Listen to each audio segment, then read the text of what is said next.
Fail forward, why every setback is a strategic setup for your comeback. Let me ask you something right now, and I need you to answer honestly. How many of you have ever had a dream so big, so vivid, so alive inside your chest that it terrified you? How many of you have felt that fire and then quietly, secretly let it go cold? Not because you stopped believing in the dream, but because you were afraid of what would happen if you tried and failed. If that's you, and I know it is, because it was me too, then I want you to hear what I'm about to say with every single cell in your body. The fear of failure is not protecting you. It is imprisoning you. And today we break out. The cave you fear to enter holds the treasure you seek. The first thing you must understand, the foundation of everything I'm going to say today, is this. Failure is not the opposite of success. Failure is part of success. Let that sit. We live in a world that celebrates the highlight reel. We see the trophy, the stage, the applause. We don't see the 1,000 rejections. We don't see the late nights, the empty bank account, the moment where someone looked a dreamer dead in the eye and said, "It will never." Work. Thomas Edison conducted over 10,000 experiments before successfully creating a working light bulb. 10,000. When a reporter asked him how it felt to fail 10,000 times, Edison looked at him and said something that rewired my thinking forever. He said, "I didn't fail 10,000 times. I found 10,000 ways that don't work." That is not just a clever quote, that is a philosophy. That is a complete reorientation of what it means to fail. Every single attempt, even the ones that didn't work, contained data, direction, insight. Edison wasn't failing his way backward. He was failing his way forward. And so can you. Science has a name for this. Researchers studying high performers across disciplines, from Olympic athletes to world-class surgeons to Fortune 50 founders, found a consistent pattern. They called it deliberate failure. The intentional practice of pushing past your comfort zone until something breaks, then learning from exactly what broke and why. The people who succeed at the highest levels are not people who avoided failure. They are people who failed more, failed faster, and extracted more lessons per failure than anyone else in the room. But here's the second truth, and this one is harder to hear. Most people don't just fear failure. They fear the judgment that comes with it. They are not afraid of the fall. They are afraid of who might be watching when they fall. And so they never jump. There is a story of a young man growing up in rural Mississippi with nothing but a second-hand basketball and a dream of playing in the NBA. He was cut from his varsity high school team. Cut. Told he wasn't good enough. He went home that day, locked himself in his room, and cried. His mother knocked on the door, and when he finally opened it, she said something that changed the trajectory of his life. She didn't say, "It's okay, you'll get him next time." She said, "Now you know what you need to work on. Get to work." That young man spent the next year training harder than anyone else in his city, Longer than anyone else in his school, quieter than anyone else who ever thought they were better than him. You may not know his name, but you know what he became. That is not a story about talent. That is a story about the refusal to let someone else's opinion of you become your own opinion of yourself. You were not built to sit in the bee. Learners of your own life. The approval of others is a currency that will always bankrupt you.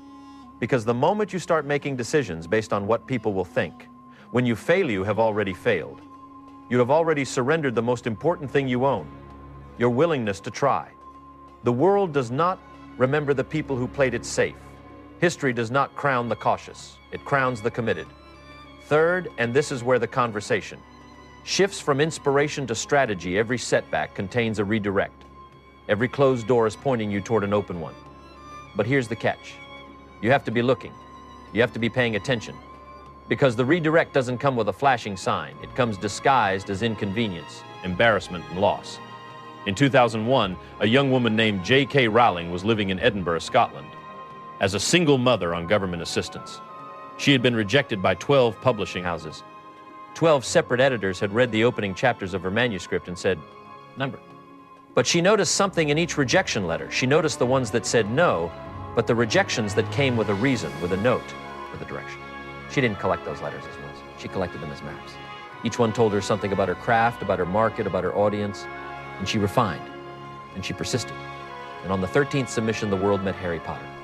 But what I want you to see is not the fairy tale ending.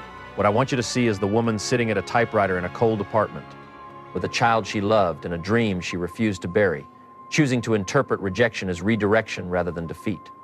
That is the moment that made everything else possible.